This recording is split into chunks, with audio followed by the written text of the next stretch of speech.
With the regulatory outlook for crypto turning more positive by the day, companies everywhere are exploring blockchain integrations, with tokenized real-world assets, or RWAs, being front and center. And the imminent passage of crypto regulations suggests we're on the verge of a major wave of Web2 and TradFi firms entering the RWA space. That's why in today's video we'll cover which sectors are making the leap and which cryptos could benefit as a result. My name is Guy and you're watching the Coin Bureau. Before we begin though, you need to know that I am not a financial advisor and nothing in this video should be considered financial or investment advice. This is purely educational content made to help you navigate your own crypto quest. Now, there are many different sectors making moves towards RWAs, but let's start with the most obvious: crypto exchanges. Yes, these are more likely than any other sector to adopt any form of tokenized asset, but the way this is happening is actually rather intriguing. Let's start with one of the largest exchanges out there, Coinbase. Back in January this year, Coinbase revealed that it was exploring the offering of tokenized versions of its coin stock to users on its Layer 2 blockchain, Base. This was according to Base lead developer Jesse Pollock, who said that, quote, "every asset in the world will be on Base," but added that regulatory clarity was needed before this could happen. Coinbase's ambitions have since expanded, though, to offering tokenized stocks of all kinds, not just its own coin stock. In mid-June, Coinbase's chief legal officer Paul Grewal said the company was seeking SEC approval to offer tokenized equities, which Grewal described as a, quote, huge priority for Coinbase. Notably, this would allow Coinbase to compete with the likes of other trading platforms like Robinhood, which in May filed a 42-page proposal with the SEC to establish a regulatory framework for tokenized assets. Now, basically, these rules would make tokenized real-world assets legally equivalent to their non-tokenized versions. So, for example, a tokenized US Treasury bill would be treated as an actual Treasury bill rather than a synthetic version of one. And not only that, but the proposal also suggests replacing state-level securities regulations with those of the federal level. And the proposal also unveiled Robinhood's plans to create a real-world asset exchange called RRE, which would combine high-frequency off-chain trade matching with on-chain settlement. Robinhood's RRE will use a dual-chain architecture leveraging Solana and Base to process 30,000 transactions per second and deliver sub-10 microsecond matching latency. In layman's terms, that is damn fast. Anyway, another exchange moving towards tokenized assets is Kraken, the OG crypto exchange. On the 22nd of May, the Wall Street Journal reported that Kraken plans to offer tokenized versions of major US stocks to non-US clients. So, think tokenized versions of Tesla, Nvidia, and Apple, to name just a few. These tokenized stocks are called X-Stocks tokens and will represent one-for-one ownership of the underlying shares. Notably, X-Stocks will be issued on the Solana blockchain. It's perhaps not surprising then that X-Stocks have already gained significant attention. Most recently, DeFi Development Corp, a Solana treasury company, announced plans to tokenize its DFDV stock via Kraken's X-Stocks. In any case, the momentum behind crypto exchanges tokenizing stocks is likely to continue for the foreseeable future. That's simply because there is a huge appetite for these products. In fact, some market analysts have predicted that tokenized stocks could reach $1 trillion in total market cap in the coming years. And speaking of crypto exchanges, you can maximize your own trading experience by taking advantage of the Coin Bureau deals page. That's where you'll find sign-up bonuses of up to $100,000, trading fee discounts of up to 50%, and deposit cashbacks of up to 75% on select crypto exchanges. These deals won't be around forever, so take advantage of them while you can by using the link down below. And by the way, if you're enjoying the video so far, then fire up those like and subscribe buttons and be sure to turn on those notifications too, so you don't miss our next one. Now, I know what you're thinking. Crypto-native exchanges adopting crypto-based tokenized assets. Big deal. Well, maybe you're right. But crypto exchanges are just one small piece of a puzzle that's growing bigger by the day. Believe it or not, but another piece of that puzzle is the banking sector, specifically megabanks. And one of these megabanks is none other than JP Morgan, which has been taking major steps towards tokenized real-world assets. In fact, the megabank recently made history by becoming the first major global bank to connect its core payment system to a public blockchain. In mid-May 2025, JP Morgan settled its first ever transaction on a public blockchain. This transaction involved tokenized US treasuries and was completed on Ondo Finance's Ondo chain and used Chainlink as a bridge between private and public networks. And this move was a major step for JP Morgan's own digital asset platform, Kinexys, which aims to bridge the gap between TradFi and DeFi. But it didn't stop there. Just weeks later, on the 17th of June, JP Morgan took another huge innovative step with the announcement of JPMD, which is sort of like a stablecoin, but isn't. Instead, it's a so-called deposit token, with each token serving as a digital representation of a commercial bank deposit. JPMD will be launched on Base, which is a public blockchain, but will be a permissioned token that's only available to JP Morgan's institutional clients. And JPMD could actually see significant institutional adoption. And that's simply because it'll be available 24/7 and, more importantly, is designed to pay interest to holders. Intriguingly though, the same day that JPMD was announced, the SEC posted a memo confirming a meeting between the regulator and JP Morgan to discuss capital market activity on public blockchains. Let me repeat, public blockchains. There is a good chance that tokenized collateral formed a large part of these discussions, since this is an area of interest for multiple regulators. Regardless though, JP Morgan's use of private permissioned blockchains may have certain benefits, but they also create their own challenges, especially around integration, which public chains can easily resolve. And of course, it's not just JP Morgan. Making similar moves is another major American bank, and that is, well, Bank of America. At the end of February this year, Bank of America's CEO, Brian Moynihan, said it was looking at launching its own stablecoin, so long as comprehensive stablecoin regulations were passed in the US first. In fact, in May this year, BOA reportedly held talks with other megabanks, namely JP Morgan, Citigroup and Wells Fargo, to discuss the launch of a joint stablecoin. Elsewhere, Citibank's parent company, Citigroup, teamed up with Switzerland's SIX digital exchange to tokenize late-stage private shares in an effort to make the private market sector more efficient. The initiative will leverage SDX's blockchain-based Central Securities Depository, or CSD, to handle transactions of tokenized assets. The platform is set to launch by Q3 of this year. And notably, Citigroup was one of the first major financial institutions to show signs of confidence in asset tokenization. Way back in the mists of time in September 2023, the firm introduced a private permissioned blockchain called Citi Token Services, offering cross-border payments, liquidity, and automated trade finance solutions to institutional clients.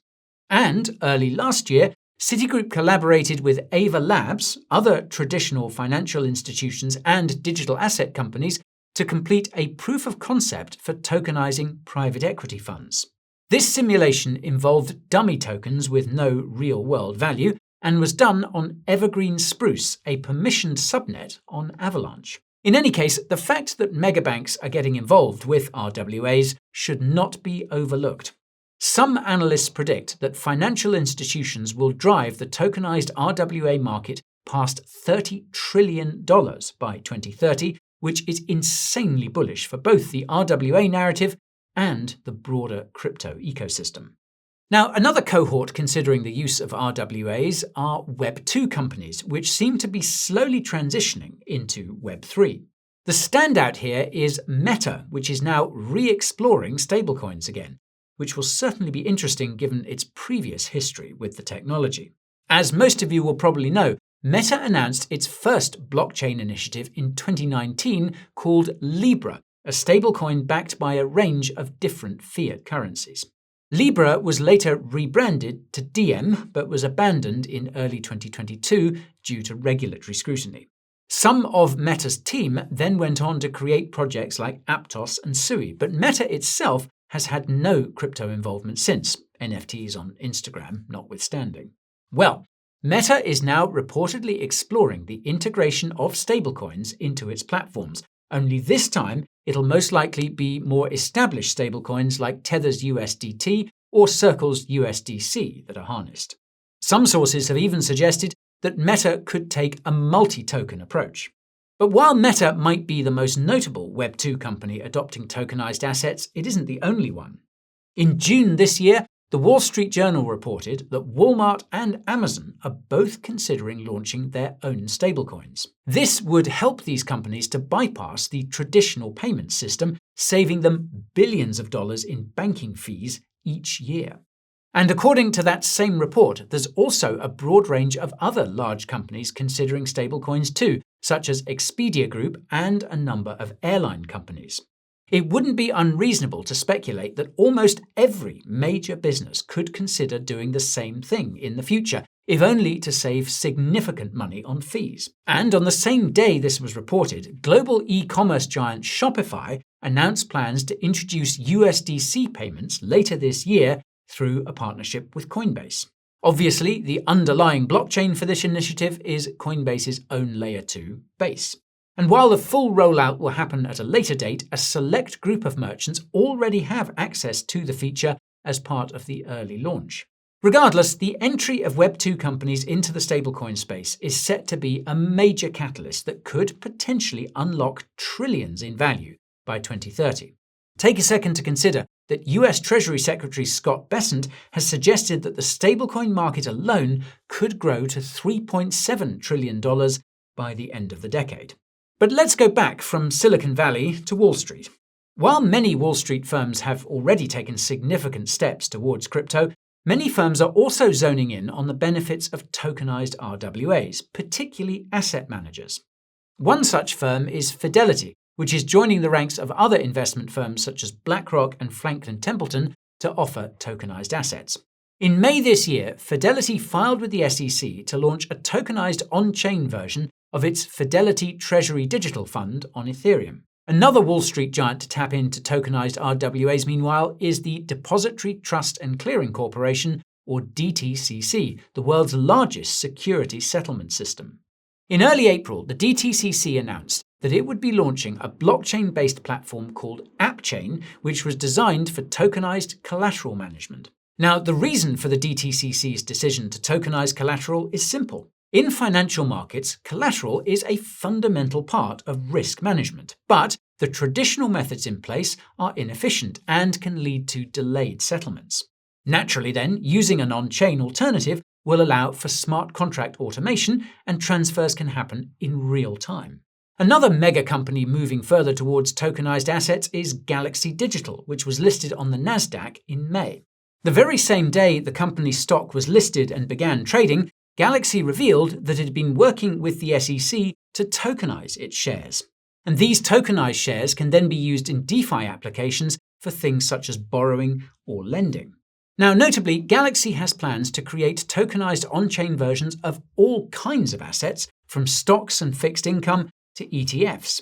And it arguably couldn't have come at a better time, considering that Galaxy has had a bit of a rough ride so far. It ended Q1 of 2025 with a loss of $295 million. But there's little doubt that this loss can be recovered, and then some, through the trading of tokenized RWAs. Now, there's one more sector that has taken substantial steps towards tokenized RWAs, and that is real estate. In fact, during our research, we couldn't help but notice that when it comes to tokenized RWAs, it's the real estate sector that seems to be making the quickest moves. And it's not hard to see why. Some have predicted that tokenized real estate alone could reach $4 trillion by 2035. For perspective, that's higher than the current market cap of the entire crypto sector. Now, one example of this is with securities dealer Ocre Capital. Back in March this year, Ocre launched a regulated real estate platform in Canada, providing investors with fractional shares of a 156-unit multi-residential property development. Notably, these shares were made available on the Polymesh blockchain, which was purpose-built for RWAs. Meanwhile, Vera Capital, a subsidiary of Vera Group, which runs a real estate agency, announced at the end of April that it had partnered with Blocksquare, an RWA platform on Ethereum. Basically, a marketplace is set to launch that will allow Blocksquare to offer tokenized shares in dozens of high-value properties owned by Vera, with more properties being offered in the future. And according to Vera, the overall value of these properties is over $1 billion. Then, a few weeks later in May, Patel Real Estate Holdings launched a $100 million tokenization fund with the goal of providing accredited investors with access to institutional-grade investment opportunities. The company said that tokenization helps to alleviate many of the constraints faced by investors, particularly around transparency and liquidity. And there have also been significant steps towards tokenized real estate right here in Dubai. Back in March, the Dubai Land Department, or DLD, announced that it had begun its trial of tokenizing real estate. Notably, the DLD is a government entity that manages Dubai real estate. In May, the DLD worked with the Central Bank of the United Arab Emirates and the Dubai Future Foundation to launch the first tokenized real estate platform in the Middle East and North Africa region. The platform in question is called Pripco Mint, and it was launched on the XRP Ledger blockchain. Pripco Mint allows investors to gain fractional ownership of real estate properties in Dubai, with each token representing one share of a property. And to say they've gained traction would be an understatement.